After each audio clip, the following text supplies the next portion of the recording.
Assalamualaikum warahmatullahi wabarakatuh. Ketemu lagi di bareng Visit Lumajang di acara Bokaul yang pastinya untuk edisi 33 ini kita akan membahas tentang Porprov, yaitu Pekan Provinsi Jawa Timur 22 yang diadakan di 4 kota, yaitu Lumajang, Situbondo, Bondowoso, dan Jember. Nah, kali ini kita akan bahas tentang cabur yang berbeda.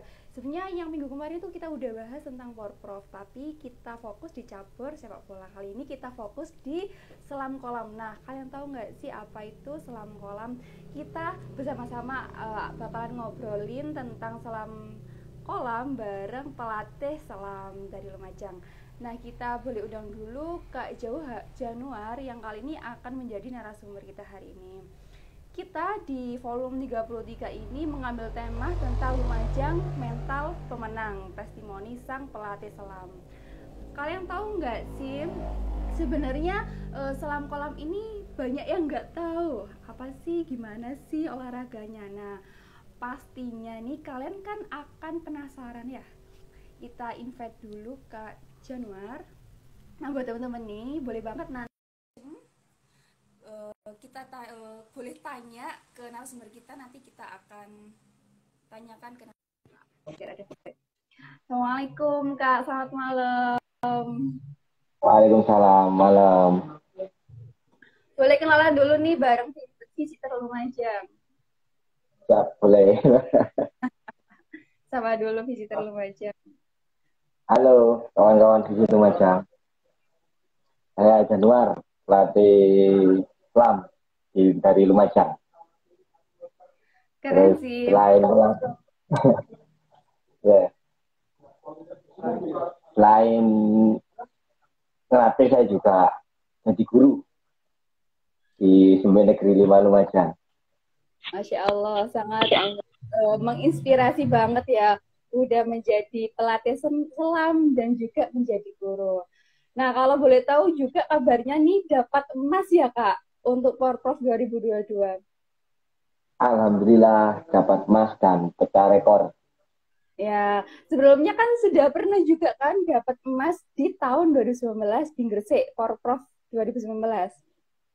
Benar, di Gresik kita kebetulan dapat dua di nomor 800 dan 400, dan kemarin ada kesalahan teknis sedikit yang sebenarnya di kolam target 2 emas dan ada 1 perak, ternyata kita ada kesalahan teknis dan mungkin persiapan yang kurang, jadi agak meleset 1. Tapi kalau boleh tahu nih, selam kolam ini kan banyak orang yang nggak tahu ya Kak. Boleh diceritain dong gimana olahraga selam kolam sendiri Kak?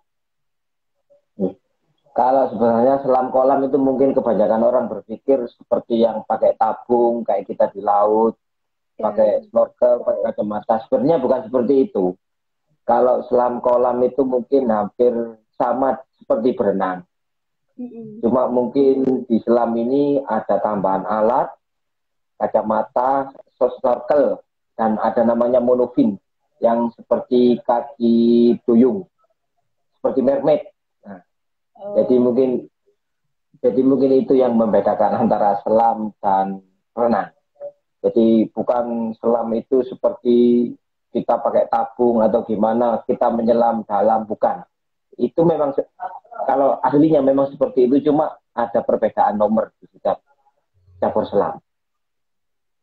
Di sini ada nomor kolam, di sini ada nomor kolam dan juga nomor laut. Kebetulan besok ini kita selesai dari kolam, kita sekarang ada di Situbondo untuk mengikuti Porprov selam nomor laut. Nah, di nomor laut ini baru ada yang namanya pakai tabung. Kebetulan itu di depan situ masih ada belajar buat persiapan lomba itu. Gitu. Berarti banyak sekali ya kayak jenis-jenisnya, khususnya dari nomor laut, dari nomor kolam, seperti itu ya Kak. Tapi Ya, kalau boleh tahu benar. persiapannya berapa bulan sih Kak? Kalau persiapan bukan berapa bulan, hampir 1 tahun lebih kita disiapkan dari KONI. Sudah mulai ada pusat pelatihan kabupaten yang dimana di situ kita latihan, dikasih uang transport atau uang lelah, terus fasilitas mulai dari fasilitas latihan di darat sama latihan di air kita difasilitasi semua dengan KONI Lumajang. hampir sekitar 11 bulan Hmm.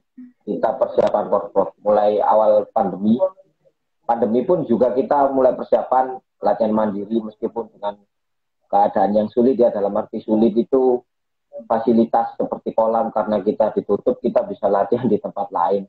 Sampai bahkan karena upaya kerja keras dengan keinginan anak juga, latihan di sungainya Selokambang Mm-mm.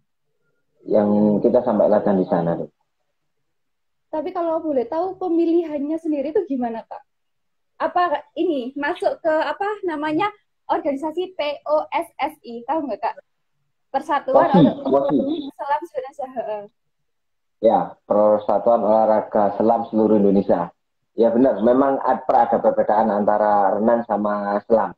Kalau di renang mungkin itu PRSI, kalau kita di selam POSI, Persatuan Olahraga Selam seluruh Indonesia. Itu induk organisasi yang ada di Indonesia, yang membawai olahraga selam yang ada di Indonesia. Karena kalau untuk selam sendiri, itu ada syaratnya. Nggak asal-asal kita bisa langsung ikut, ada persewaan alat selam kita bisa ikut nyelam, nggak seperti itu. Ada lisensi yang harus diikuti untuk kita bisa selam. Berarti itu masuk kriteria pemilihan untuk diikutkan lomba ya, Kak? Tapi kalau boleh tahu apa sih list-list yang harus dipenuhi? Mungkin teman-teman visitor nih ada yang menjadi calon untuk berikutnya ya, Kak? Sebenarnya kalau list-list atau persyaratan yang harus diikuti itu satu, cuma ada kemauan yang besar untuk bisa jadi juara, itu aja. Karena kalau saya tanpa ada kemauan nggak akan berjalan. Itu aja sih. Mungkin ya paling nggak bisa berenang, ada kemauan, nanti kita ajar mulai dari dasar berenangnya, terus baru kita masukkan ke peralatan selam, ke nomor selam. Karena kalau buat saya pribadi, kalau bisa berenang, belum tentu bisa selam. Kalau bisa selam, pasti bisa berenang. Gitu. Tapi saya pribadi biasanya kalau renang itu ngerasa kayak ngap gitu di air ya. Itu gimana sih, Kak, tipsnya? Kan biasanya kan cuma beberapa detik. Itu kan gimana kalau yang lomba selam? Nah, mungkin sebenarnya bukan mengap sih. Mengap itu mungkin karena belum terbiasa. Ya sama aja. Kalau kita jarang olahraga jogging atau lari, terus kita tiba-tiba maksa lari, pasti mengap juga. Ya pengapnya atau mungkin sesak itu bisa dilatih karena terbiasa. Di anak-anak sendiri yang persiapan porprov, latihan pun itu satu sesi, satu hari itu ada 2 sesi. Sesi pertama itu bisa sampai berenang ya, kalau kita buat kilometer bisa sampai 4.000, jadi sekitar 4 kilo satu kali sesi. Itu pagi, nanti di sore kita latihan 4.000 meter lagi, jadi sehari bisa 8.000 kita berenang. Berapa jam itu, Kak? Kalau perkiraan bisa sampai 2,5 jam sampai 3 jam. Itu masih di air, belum ada fisik di daratnya, tambah seperti lari, latihan beban, latihan ketahanan, ada sendiri nanti macam-macam latihan. Pasti banyak usahanya ya, Kak. Tapi kalau dari Kakak sendiri, kenapa sih, Kak, harus memilih olahraga di cabur ini, di cabur selam kolam gitu, Kak? Kan pasti kan awalnya melihat tadi perjalanannya itu sangat susah. Mungkin bagi saya itu susah ya, Kak, banyak yang harus dilewatin. Nah, dari Kakak sendiri kenapa sih harus memilih selam kolam? Untuk memilih itu mungkin sudah salah satunya mungkin sudah jalan saya. Kan saya kebetulan cerita sedikit tentang selam. Awal mula saya masuk ke selam ini jadinya. Awal mula saya ikut selam itu saya kuliah di Malang. Kebetulan di mata kuliah saya itu ada materi kuliah kepelatihan. Nah, pada saat itu saya mencoba untuk ngambil kuliah mata kuliah kepelatihan itu di klub renang yang ada di Kota Malang. Karena di Kota Malang itu sudah banyak kakak tingkat saya, terus teman-teman saya yang ikut dalam kepelatihan itu, saya ditolak. Saya ditolak, dipindahkan ke klub kabupaten yang ada di Mendit. Kebetulan itu nama klubnya itu Oscar. Nah, di situ saya diajari untuk melatih selam, mulai pertama gimana bivin, gimana monofin, terus gimana selam OBA. Apa itu? Gitu. Ya, sedikit gambaran ya. Dari situ akhirnya saya kuliah sama ngelatih di sana. Kuliah sama ngelatih karena saya sudah lulus kuliah, terus ajak gimana ya, pengen pulang ke Lumajang juga salah satunya karena berat sama orang tua, tidak mungkin jauh dari orang tua. Saya kembali ke Lumajang dan ikut gabung di klub renang yang ada di Lumajang. Klub renang yang ada di Lumajang pada saat ngelatih sekitar 1 sampai 2 tahun, itu awal saya ngelatih 2016. Nah, 2016 di olahraga selam situ kebetulan di olahraga renang anak didik saya belum bisa berprestasi. Akhirnya saya coba pindahkan ke selam dengan ilmu yang saya dapat waktu saya kuliah di Malang. Nah, dari situ saya mulai menekuni olahraga selam. Ada kan kalau beberapa nomor selam yang tadi bikin pusing. Kalau bivin itu mungkin. Bentar saya ambilkan alat. Rizky, saya kasih contoh alat ya. Bentar. Nah, buat teman-teman menunggu Kak Januar menyiapkan alat, buat teman-teman boleh banget ya nanti klik post question-nya. Kalau ini namanya bivin. Nah, kebetulan kalau di laut pakai alat seperti ini, seperti kanikata. Kayak snorkeling itu ya? Benar, ada juga snorkelnya. Rizky, sebentar. Kalau snorkel, ya. Oh, ini kebetulan beda. Kalau ini namanya fin. Nah, terus ada lagi namanya mono. Kalau yang mono itu mungkin yang seperti kaki duyung. Kebetulan nggak bawa kita. Yang karena di laut nggak ada nomor seperti itu. Benar, kebetulan kita nggak bawa. Soalnya nggak ada di laut. Iya, pakai lomba, cepet-cepetan. Lebih cepat. Mungkin mungkin kebetulan nih lagi gabung dengan kawan-kawan visit Lumajang. Saya ada video, mungkin nanti bisa tolong di-share sama promosi buat cari bibit-bibit selam yang ada di Lumajang. Saya mencari bibit selam di Lumajang juga agak sulit gitu.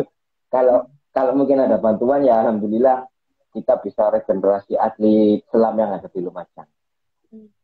Itu sih mungkin cerita awal mula sejarah saya kenal selam. Tapi mungkin bisa menjadi perjalanan panjang juga ya Kak. Panjang. Tapi tadi panjang agak disinggung tentang situ Bondo. Nah tadi ada pertandingan besok ya Kak. Tadi ada pertandingan nggak Kak? Belum. Tadi kita cuma latihan bebas untuk yang selam pakai tabung. Karena di situ lebih rumit daripada di kolam. Dan kebetulan juga ada bantuan dari teman yang paham tentang selam yang pakai tabung, karena di situ lebih rumit daripada yang di kolam. Jadi ada yang bantu menemani latihan. Kalau di situ pondok itu. Kalau lombanya sendiri tanggal 1 sama 1-2-3 Juli. Nah, kebetulan kebetulan anak-anak Lumajang ini lombanya tanggal 1-2. Mohon doa restunya teman-teman di Lumajang. Mudah-mudahan bisa tambah medali untuk Kabupaten Lumajang. Amin. Kita doakan sama-sama ya visitor Lumajang, semoga Lumajang mendapatkan medali emas lagi ya. Amin. Tapi gimana kemarin kayaknya Bu Indah juga merespon sekali mendapatkan medali emas. Alhamdulillah, kebetulan emas pertama Bu Indah datang, ya sempat merasakan Angkatnya pelukan wakil bupati. Iya. Sempat ya sempat menangisnya bukan menangis sedih tapi menangis terharu karena merasakan gimana susahnya melatih ya, panas kepanasan, hujan kehujanan, dan mendapatkan hasil seperti apa yang diinginkan. Terharu lah intinya, terharu. Jadi ya terus bukan bukan cuma waktu di Lumajang aja sebenarnya, waktu di Gresik dulu final kebetulan anak didik saya juga dapat emas. Bunda Indah juga datang dan mengalungkan medali juga buat anak-anak. Iya, iya, saya itu dapat info dari Instagramnya jenengan juga. Nah, Iya. kira-kira kiat-kiat melatih anak didik itu gimana, Kak? Kan pasti kan ada di titik orang itu capek, kayak nggak mau nerusin, kayak bener-bener nyerah. Nah, itu apa break dulu atau kasih motivasi yang memang bener-bener kamu kalau kayak gini bakal mendapatkan apa yang kamu hari ini lakukan seperti itu. Kiat-kiatnya sih, kalau masalah jenuh mungkin bukan cuma atlet, pelatih juga ada jenuhnya. Karena ya jujur ya, ya kegiatan mungkin pagi sekolah sama dengan murid-murid kita juga sekolah. Pulang sekolah istirahat sebentar ketemu di kolam. Hampir setiap hari kecuali hari Minggu. Kegiatannya seperti itu. Jadi mungkin merasa jenuh. Mungkin untuk kiat-kiat saat ada di titik jenuh, kita buat untuk pindah tempat latihan. Kalau mungkin kita biasanya latihan di Selokambang, kita pindah latihan di veteran, kita pindah di Selokambang, kita pindah di Surojoyo atau di pemandian yang ada di Lumajang. Itu pun kalau kita pindah bukan untuk latihan, tapi untuk refreshing main-main. Gitu. Sampai sempat ngajak fisik anak-anak lari itu dengan bantuan orang tua, kita ajak ke B29 buat jogging, rekreasi, main ke sana. Itu sih salah satu kiat-kiat buat menghilangkan titik jenuh yang ada pada pelatih dan anak didik murid-murid saya. Itu mungkin kiat-kiatnya. Tapi kalau dari kakak sendiri, gimana sih kak tips agar kita juga bisa menjadi penyelam gitu kak? Mungkin untuk diri kita sendiri untuk safety gitu kak. Ketika main di laut atau main di mana gitu kak. Dasarnya aja gitu. Ya. Biar bisa dipelajari buat teman-teman kita. Ya, kalau ingin bisa berenang, bisa menyelam, paling tidak harus ada bisa berenang. Kalau ingin bisa gitu, monggo bisa ke saya atau ke klub saya gabung. Nanti siap mengajari mulai dasar untuk rekreasi dan untuk perlombaan juga insya Allah bisa. Karena insya Allah alat selam di klub sudah lengkap. Mulai dari tabung, itu mungkin masih ada yang dijemur tadi habis latihan belum selesai, belum kering. Tapi memang cabur selam ini termasuk olahraga istimewa ya kak. Bisa masuk ke prestasi, bisa masuk ke rekreasi, juga bisa masuk ke profesi.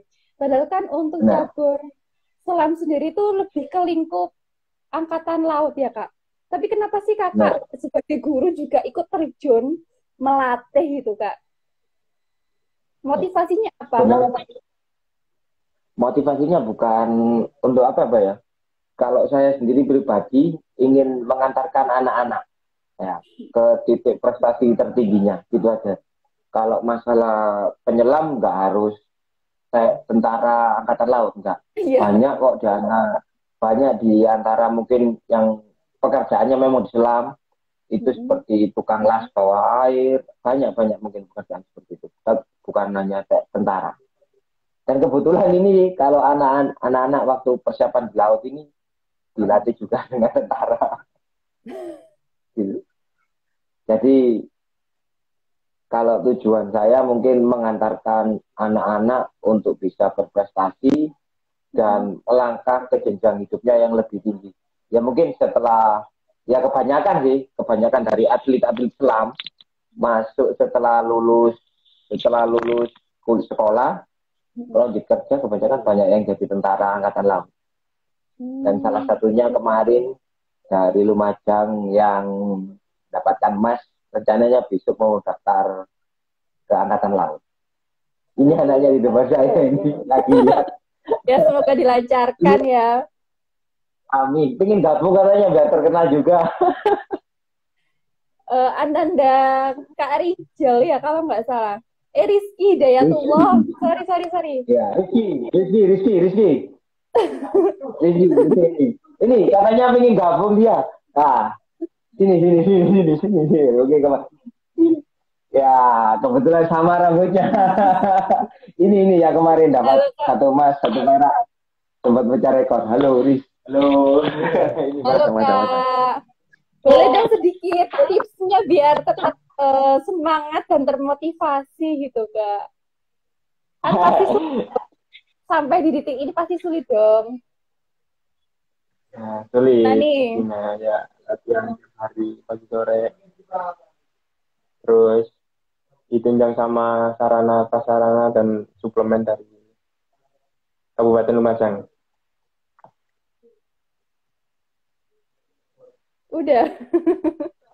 Tapi yang pasti harus ada kemauan ya. Yang pasti harus ada kemauan. Ya, kemauan dan doa. Ya. Tapi kalau boleh tahu, usia ikut lomba itu dari mulai usia berapa sampai berapa sih Kak? Kalau 2000 terakhir 2000. Kalau untuk kategori porprov itu maksimal kelahiran 2000. Kalau untuk kejurda atau kejuaraan daerah selang kan juga ada kejuaraannya kan bukan cuma di porprov. Kita ada kejurda, kejurnas. Itu mulai anak kelas 3 SD sudah ada yang ikut lomba. Mulai kecil-kecil, bocil-bocil. Udah Tapi banyak. kategori berbeda ya Kak? Ya, ada kelompok umur. Nggak mungkin bocil musuh yang besar-besar. Kan aneh ya Tapi juga. tapi pernah ada nggak sih Kak di perlombaan Ada, kategori umur? sering. Kalau kita sendiri sih, dari saya sendiri, bahwa anak-anak itu sudah pernah sampai ke jurnas. Di UPI, di Bandung, di Bali, sama di Senayan, di Jakarta, 2019 terakhir. Dan setelah Porprov ini, kita juga persiapan ke jurnas di Jakarta. Ke jurnas antar provinsi, dengan kategori kelompok umur. Bulan apa itu Kak? Agustus kayaknya ya. Iya, bulan depan Agustus itu kejuaraan antar provinsi. Oh, di Dan Jakarta nanti kan? kalau di Jakarta mewakili Jawa Timur. Kak Rijal lagi yang turun ini. Kak, sorry. Rizky Kak banyak. Rizky. Bukan cuma Rizky. Ada di situ ada Excel, ada Davin, banyak. Yang kecil-kecil ada juga.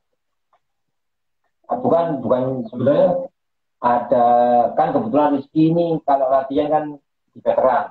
Rumah dia sendiri jauh di Tempe. Setiap hari PP rumah yang Tempe. Kalau dari cabur Selam sendiri bukan cuma dari anak Tempe, dari Kecamatan Rokangkung juga ada yang latihan di saya. Bahkan Jember Kencong itu latihannya ke Lumajang juga. Tapi kalau boleh tahu nih Kak Rizky, kan pasti kan ada tekanan dari orang tua. Maksudnya khawatir ya, orang tua kan pasti khawatir, apalagi menyangkut air kan. Kayak apa ya, berbahaya gitu kan.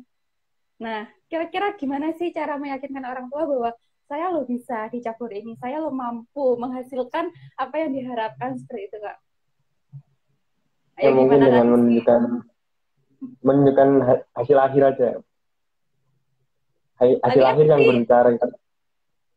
tapi kan pasti perjalanannya itu untuk mencapai hasil akhir itu ada lika-liku. Maksudnya kan izin dari orang tua, kemudian latihan yang setiap hari itu memang harus latihan di dalam air sampai berjam-jam seperti itu. Kan pasti orang tua khawatir kan?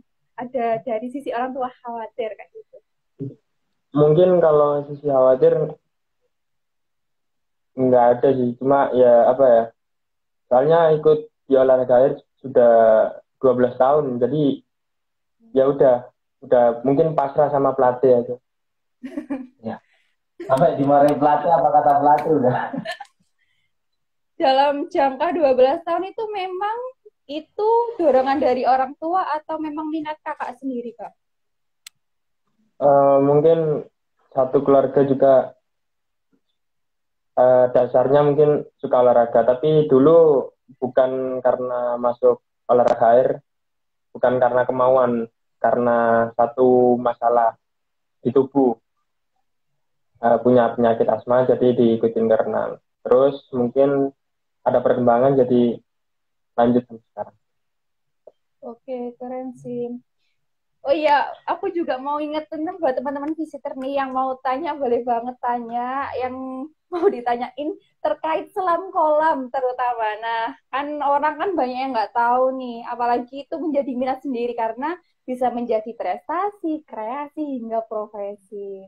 Nah, kalau dari eh, Kak, Kak Januar sendiri Ya, ini apa sih yang menjadi semangat Kak Januar dan atlet untuk terus berjuang, Kak? ini perlu jawab serius apa bohongan? Ya sebenarnya ya kembali lagi motivasinya buat mengantarkan anak-anak sukses itu nomor satu. Ya. Nomor duanya modal buat nikah. Itu sih mungkin. Yang Ya enggak bercanda. Sebenarnya buat dorong anak-anak karena melatih terus mendapat hasil itu punya kebanggaan tersendiri. Ya seperti itu, menangis bukan menangis sedih tapi menangis bangga. Itu mungkin motivasi saya. kemudian untuk harapan Kakak sendiri ke depannya gimana untuk atlet Lumajang khususnya selam? Ya. Kalau harapan sih selam di Lumajang bisa berkembang, banyak yang mau bergabung dengan olahraga selam karena saya siap mendukung fasilitas, yang penting punya kemauan. Nah, ini ada pertanyaan nih, Kak. Aku bacain ya.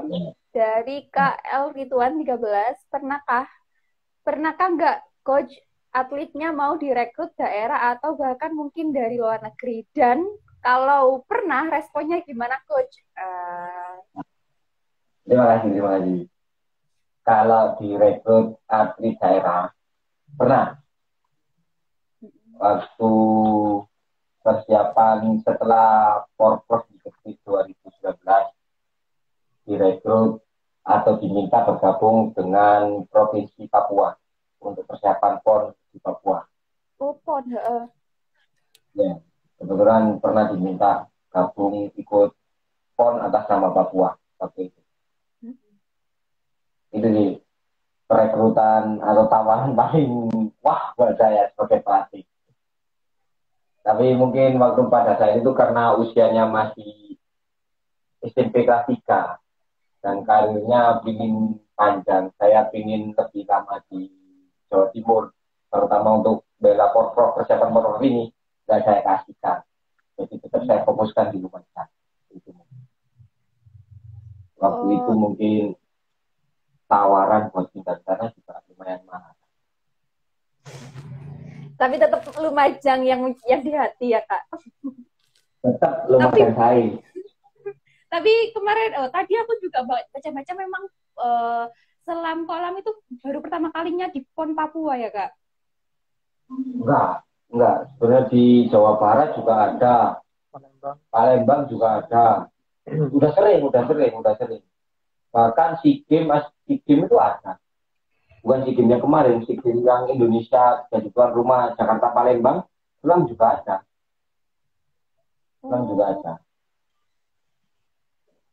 Berarti memang sudah lama ya, Kak. Tapi banyak orang yang nggak tahu aja. Kalau selam kolam ini memang dilembahkan seperti itu.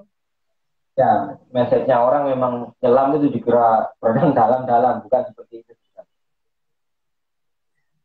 Mungkin tanya ke Kak Rizky lagi nih, gimana Kak perasaannya mendapatkan emas, mendapatkan perak ya Kak? Double loh Kak. Gimana perasaannya Kak? Kalau emasnya seneng, kalau peraknya nggak seneng. Soalnya kesalipnya di 50 terakhir, ketikung. Gimana tuh? Boleh ceritain sedikit aja sekalian closing statement. Aduh.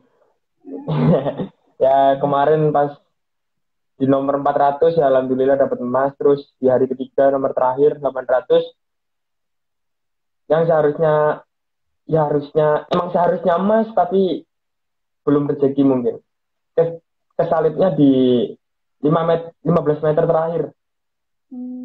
Soalnya waktunya sama yang juara satu cuma beda second doang. Iya, juara satunya itu 7 menit 19. Nah, si Rizky 7 menit 20. Cuma 1 detik akhirnya jadi juara dua. Kan saya ini kecewa jadinya.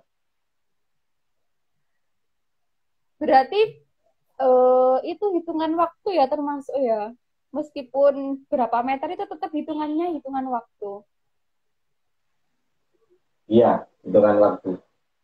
Waduh, ini ada pertanyaan yang juga dari teman saya sendiri, pelatih Pasuruan yang Oh, kemarin juara umum. Wah, malu saya. Siap, oh siap. boleh dijawab nih, boleh dijawab. Nggak usah cari pertanyaan lain aja. Boleh Kak, boleh Cari dijawab pertanyaan nih. lain. Nanti visitor Oke, penasaran loh Kak. Dari Kak oke, oke. Muhammad Firmansyah. Coach Jan, Dari gimana cara mengatasi nervous sebelum lomba? Nah, ini gimana sih cara mengatasi nervous sebelum lomba? ketemu Mas Ardian, salaman, selesai. Hilang nervusnya. Siapa itu Kak? Itu. Ya itu, Mas Dian Firmansyah, itu Muhammad Dian Firmansyah. Kalau nervous, ketemu dia, salaman, selesai. Hilang nervusnya. Kak serius Kak, serius ini buat teman-teman visitor-visitor nih. Nah, ya mungkin hilangin nervusnya dengerin musik, fokus ke diri sendiri, nggak dengerin orang lain, itu aja mungkin. Nah, ini mungkin sekalian closing statement ya Kak dari Kak El Ridwan lagi nih. Kak El Ridwan 13. Untuk Rizky, target jangka pendek dan jangka panjangnya apa nih? Nah, ini apa nih? Kayaknya Kak Mungkin Rizky nervous ya Kak? Santai enggak. aja. target mungkin target jangka pendeknya udah ya support terus kemarin. Ya target jangka panjangnya mungkin bisa lebih baik dari sebelumnya, terus bisa terus jadi atlet mungkin kalau ada kesempatan. Oke. Ya. Nah, mungkin ini pertanyaan terakhir ya yang bakalan dijawab lagi. Mulai dari Kak Aritz Maritz, mulai usia berapa bisa ikut klub untuk belajar berenang? Aduh, kok semakin malam banyak semakin pertanyaan ya. Kalau, ya saya jawab, boleh saya jawab. Ya, boleh dijawab. Kalau mungkin mulai kelas 2 SD bisa bergabung. 2 SD. 2 SD bisa bergabung berenang, untuk nanti kita lihat gimana kedepannya, entah di renang atau di selam. Nah, nanti boleh DM banget nih Kak Januarnya buat Ya. tanya-tanya lebih lanjut.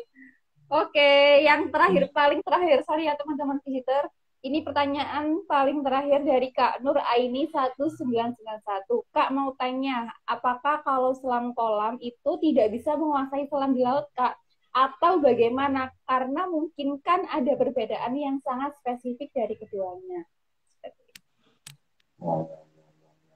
Apakah kalau selam kolam itu tidak bisa menguasai selam laut? Ya, kembali lagi.